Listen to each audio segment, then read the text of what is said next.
பிரம்மன் ஒரு உயிரை படைக்கும் போது அந்த உயிர் இந்த பூமியில என்னென்ன அனுபவிக்க போகுதுன்ற தலையெழுத்தை பிரம்மன் எழுதுவார். இது ஏதோ பிரம்மன் தானா எழுதுறது கிடையாது.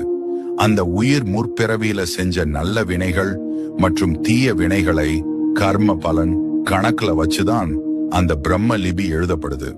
ஒரு முறை படைப்பு கடவுளான பிரம்மன் முருகப்பெருமானை சந்திக்க சென்றார்.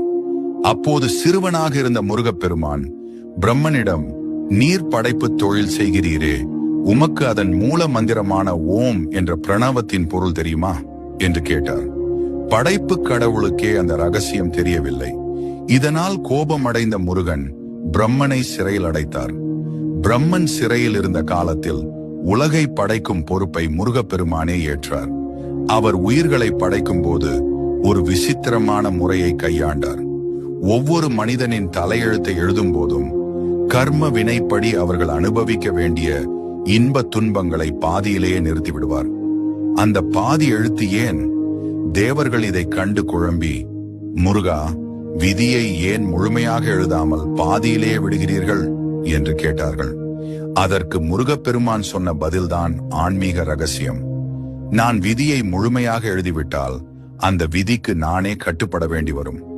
ஆனால் நான் சில இடங்களை காலியாக விட்டுவிட்டால் என் பக்தன் கஷ்டப்படும் போது என்னிடம் வந்து முருகா என்று தஞ்சம் புகுவான். அவன் அப்படி சரணடையும் போது அந்த வெற்றிடத்தில் அவனுக்கு தேவையான நன்மைகளையும் அருளையும் நானே என் கையால் எழுதலாம் அல்லவா? அதற்காகத்தான் இந்த இடைவெளி. சிறையில் இருந்து விடுதலையான பிரம்மனுக்கு இந்த ரகசியம் தெரிந்தது. தன் தவறை உணர்ந்த அவர் அன்றிலிருந்து ஒவ்வொருவருடைய தலையெழுத்தை எழுதும் போதும் ஒரு குறிப்பிட்ட பகுதியை மட்டும் முருகன் மாற்றி அமைக்கட்டும் என்று காலியாகவே விட்டுவிடுகிறாராம்.